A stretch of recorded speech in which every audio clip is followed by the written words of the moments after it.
వాయనాడులో మనం చూసాము అంటే ఎట్లా ఉంది, వరద బీభత్సం ఎలా చేస్తుంది ఏంటనేది. అక్కడ ఎంతో మంది అంటే అక్కడ కొండ చర్యలు విరగడం వల్ల చాలా మంది చనిపోవడం జరిగింది. సో దీని గురించి మనకి వివరించడానికి మనతో పాటు ఉన్నారు ప్రముఖ సినీ క్రిటిక్ దాసరి విజ్ఞాన్ గారు. నమస్కారం అండి. నమస్తే. చూస్తున్నాం మనం కేరళలో జరిగిన అంటే వాయనాడులో వరద బీభత్సం ఎలా చేస్తుంది, కొండ చర్యలన్నీ విరిగిపోయి చాలా మంది చనిపోవడం జరిగింది. అండ్ పిఎం గారు కూడా దానికి చెప్పారు, చనిపోయిన వాళ్ళకి 2 లక్షలు, ఇంజ్యూర్ అయిన వాళ్ళకి 50,000 కూడా డిక్లేర్ చేయడం జరిగింది ఎక్స్గ్రేషియా. సో అసలు ఏంటి అంటే ఇప్పుడు అక్కడ రెస్క్యూ టీం ఎంతమందిని కాపాడుతుంది, అసలు ఎలా ఉండబోతుంది అక్కడ? 2019లో కూడా సేమ్. ఎప్పుడు 2018 కేరళ వరదల గురించి మళ్ళీ మాట్లాడదాం. 19లో ముండక్కై, చురల్మల, అట్టమల, నూల్పుజ ఈ 4 ప్రాంతాల్లో కూడా సేమ్ ఇలాగే కొండ చర్యలు విరిగిపడ్డాయి. అప్పుడు కూడా ఒక 52 మెంబర్స్ వరకు చనిపోయారు. ఇంకా చాలా కొంతమంది గల్లంతయ్యారు, కొంతమంది రక్షింపబడ్డారు. ఇప్పుడు కూడా వాయనాడులో వరుసగా కురుస్తున్న వర్షం.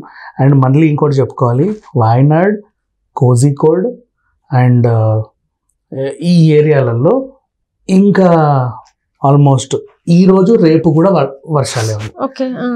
ఈరోజు రేపు కూడా ఆల్మోస్ట్ మలప్పురము, కాజర్గోడ్, వాయనాడ్ అండ్ ఈ ఏరియాలలో. కోజిగోడ్ అంటే అప్పట్లో ఆ ఎయిర్పోర్ట్ చాలా భయంకరంగా ఉంటుంది, కొండపైన ఉంటుంది. అప్పట్లో ఒక విమానం అట్లా వెళ్ళి పడిపోయింది, గుర్తుందా? కోజిగోడ్ ఎయిర్పోర్ట్ ఆ ఏరియా. మొత్తం ఈ రోజు రేపు కూడా వర్షాలు ఉన్నాయి.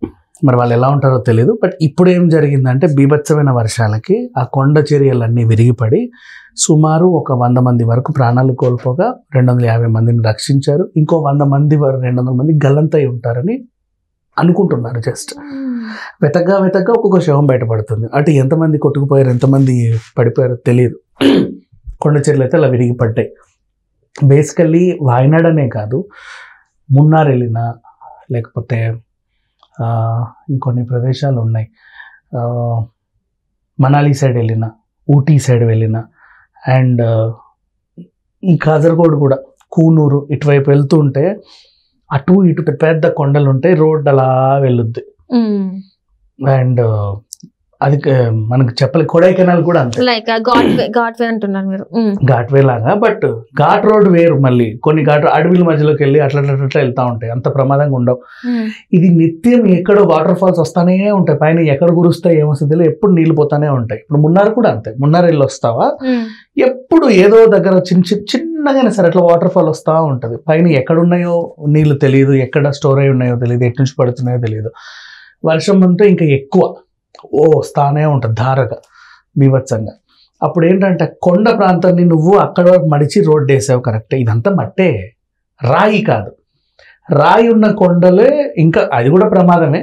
కానీ మట్టి కొండ ప్రాంతాల్లో ఏమవుతాయంటే పైన అదంతా మట్టే కదా, ఇరిగిరిగి పడతానే ఉంటాయి, ముక్క ముక్క ముక్క. నువ్వు ఇంత కోసావు, ఇప్పుడు ఇసుకని ఇలా పేర్చు, ఇక్కడ నుంచి రోడ్ అయి తెలియకుండా ఇట్లా ఇట్లా పడతానే ఉంటుంది. అది బేసిక్ ప్రకృతి అది అంతే, దాన్ని నువ్వేం చేయలేవు. మనం టన్నెల్స్ కూడా నిర్మించుకున్నాం, కానీ కొన్నిసార్లు అవి కూడా ప్రమాదమే. ఎప్పుడు ఆ టన్నెల్ ఇలా విరిగిపడుతుందో తెలియదు, అలాగే ఉంటాయి.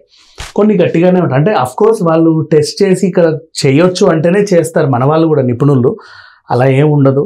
కానీ రోడ్డు మార్గం మాత్రం ఆ కొండను ఆనుకొనే వెళ్తూ ఉంటాయి కదా, పర్యాటక ప్రాంతాలు అంటాము.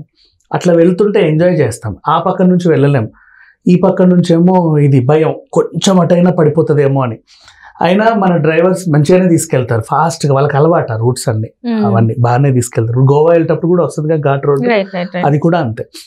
బట్ ఇట్లా చూస్తూ ఉంటే సమ్ టైమ్స్ ఎప్పుడైనా ప్రమాదం జరిగినప్పుడు మాట్లాడుకుంటేనే అబ్బా అనిపిస్తుంది. 2018లోనే కేరళ మొత్తం 80% వాటర్లో కలిసిపోయింది. అప్పుడు నరేంద్ర మోడీ గారు హెలికాప్టర్లో మొత్తం వ్యూ చేసి చాలామందికి సహాయం ప్రకటించాడు. ఇప్పుడు ఇది సడన్గా జరిగేసరికి నిజంగా చాలా బాధేస్తుంది. మరి వాళ్ళందరూ పాపం ఏదో చూడ్డానికి వచ్చిన వాళ్ళు కొంతమంది ఉంటారు కదా, అక్కడ దాకా వెళ్ళి ప్రాణం పోగొట్టుకోవడంతో ఎంత బాధేస్తుంది. అక్కడ కూడా డైలీ తిరిగే వాళ్ళు ఉంటారు. ఆ కొండకి ఏం చేస్తారంటే రోడ్డు ఉంటుంది కదా, కొండ వెనకాల ఇసకే చిన్న వేసుకొని తడక లాంటి సెట్ చేసుకొని అక్కడ కంకులు, టీ, కాఫీలు అవన్నీ అమ్ముకుంటారు వాళ్ళు. అట్లా పడిపోతాయి ఒక్కసారి. అప్పుడు ఈ అమ్మేవాడితో పాటు ఆ చుట్టుపక్కల ఒక్కసారి గుమ్మి కొడతారు కదా. ఇప్పుడు వాళ్ళు కొండ ప్రాంతంలో వెళ్తున్నారు, ఎక్కడికో వెళ్ళాలి, దారిలో ఒకటి కనిపిస్తే అందరూ దిగి బండ్లు అక్కడ పార్క్ చేసి ఇతని దగ్గరకు వస్తాయి. ఇతని దగ్గర అప్పటికే 15-20 మెంబర్స్ ఉంటారు. మామిడికాయ కోసి ఉప్పు కారం వేసిస్తాడు, అక్కడ అవే కదా జర్నీ సైడ్. లేదా మొక్కజొన్న పొత్తులు కాల్చివ్వడం, కొబ్బరి బొండాలు 4 పెట్టుకుంటాడు, చిన్నవి ఏవో ఐటమ్స్. కొంతమంది ఏమన్నా వేంపేవి చేస్తే ఇంత బొండాలో వడలో ఏవో పెట్టుకుంటారు. ఇంతకుమించి అయితే అక్కడ ఏం ఉండవు మోస్ట్లీ. ఓ ఫ్రిడ్జ్, దాంట్లో సరిపడా కూల్ డ్రింక్లు, వాడి కరెంటు సౌలభ్యం ఉంటే, లేకపోతే అవి కూడా ఉండవు. అంతమించి ఇంకా ఏం ఉండవు, ఎక్స్ట్రా ఎక్స్పెక్ట్ చేయవద్దు. ఆ ప్రాంతంలో అవి దొరకడమే అదృష్టం కొంచెం దూరం ప్రయాణం చేసిన తర్వాత. కానీ అందరూ ఒకేసారి వస్తారు, అక్కడే ఉంటారు. మళ్ళీ వాడు ఎక్కడ పెట్టుకుంటాడు, ఈ లొకేషన్లో అయితే అదంతా చూస్తారు. ఆగి వాళ్ళు అక్కడ ఇట్లా ఫోటోలు తీసుకొని అక్కడ ఆగి, ఏదైనా చిన్న వాటర్ ఫాల్ ఉంటే దాన్ని ఫోటోలు తీసుకొని కాసేపు ఇంటి దగ్గర తిని ఎంజాయ్ చేసి వెళ్తారు. అతను కూడా అలాంటి లొకేషన్సే. జనాలు మరీ హైవే రోడ్ మీద పెట్టుకోరు, కొంచెం జనాలు ఆగి సేద తీరేలాగా. ఏముంటుంది అంటే, అసలు రోడ్డు పగలగొట్టే కొండ పగలగొట్టే రోడ్డు కట్టావు కదా, ఇంకొంచెం వెనక్కు ఉంటుంది కొండ, ఇట్లా ఆ ప్లేస్ లో ఇట్లా పార్క్ చేసుకోవచ్చు, నిలబడి అందాలు వీక్షించవచ్చు, ఏదైనా ఉంటే తినొచ్చు. కానీ అవే ప్రమాదకరం. అక్కడ నువ్వు తొలిచావు కదా, తెలీదు, అది నువ్వు తొలిచావు అక్కడ నుంచి కొంచెం కొండని ఇంకా ఇంకా ఇంకా తొలిచేసావు. ఆ పైనుంచి ఎప్పుడు ఏదవుతుందో తెలియదు. సో అలా వర్షాలు ఇంకా బీభత్సంగా కురుస్తూనే ఉన్నాయి. ఆ కొండ చర్యలన్నీ విరిగిపడ్డాయి, రోడ్డు అంతా ధ్వంసం అయిపోయింది. చనిపోయిన వాళ్ళకైతే 2.5 లక్షలు 2 లక్షల ఎక్స్గ్రేషియా అండ్ 50,000 ఫర్ హూ, అంటే ఏదైనా చిన్న చిన్న గాయాలు పడి ఉన్న వాళ్ళకి. మరి చాలా మంది అంటారు ఇంజూర్డ్ వాళ్ళకి ఇంత ఇస్తారు, చనిపోయిన వాళ్ళకి ఇంత ఇస్తారని. కానీ కాలు పోగొట్టుకుంటారు, చెయ్యి పోగొట్టుకుంటారు, వాళ్ళని కూడా ఇంజురీ లెక్కల కిందే రాస్తారు. నీకు చిన్నగా రాసుకుపోయినా గీసుకుపోయినా కూడా ఇంజురీ కిందే రాస్తారు. వాళ్ళకి అట్లా ఉంటుంది. ఇంకా ప్రాణం పోతే దాన్ని ఏం చేయలేము. 2 lakhs అది ఏం చేస్తారు, వాళ్ళకి ఇచ్చినంత మాత్రాన ప్రాణం అయితే తిరిగి రాదు. బట్ అలా అని వీళ్ళు ఈ ప్రభుత్వంలో ఇలా జరిగింది అలా జరిగిందని ప్రతిపక్షాలు అంటే మాత్రం అసలు సెట్ అవ్వదు. ఎందుకంటే అది ప్రకృతి, ఎప్పుడు వర్షం వస్తుంది, ఎప్పుడు ఏమొస్తుంది మనం చెప్పలేము. నీ ప్రభుత్వం ఉన్నా జరిగేది ఇలాగే ఉంటది, ఎవరి ప్రభుత్వం ఇలాగే ఉంటది. కేరింగ్ కూడా తీసుకుంటానే ఉంటారు, కానీ ఆ ఏరియాని మనం ఏం చేయలేం.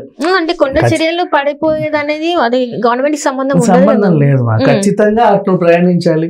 కాకపోతే ఏంటి, వర్షాకాలంలో ఎప్పుడైనా ఇలాంటి ప్రమాదాలు జరుగుతాయి, ఏదన్నా అవుతుంది అనే టైంలో కొంచెం అటువైపు వెళ్ళనీయకుండా ఉంటే బెటర్. ఇప్పుడు గోవా కూడా అంతే, వర్షంలో రోడ్ క్లోజ్ చేయాలంటున్నారా, బెటర్ కదా. అంటే ఆ టైంలో కొంచెం రాకపోకలు తగ్గిస్తే మంచిది. టూరిజం తగ్గి వాళ్ళు పోని, ఊరోళ్ళు పోని, జనాలు పోకుండా అయితే ఉండరు. అటు ఖచ్చితంగా ఇటువంటి ఖచ్చితంగా వెళ్ళాలి. కానీ ఆ టైంలో కొంచెం తగ్గించు. ఇంట్లో వాళ్ళు బయటికి రాకండి అని చెప్పు, వాళ్ళు రారు. ఖచ్చితంగా తిరిగే వాళ్ళని తిరగనివ్వు. అంటే అవసరాలు ఉంటాయి కొన్ని, వాణిజ్య సరఫరాలు, అంతేకాదు పోనీ. టూరిజం తగ్గించు, ప్రమాదం తగ్గుద్ది కదా, అంతే.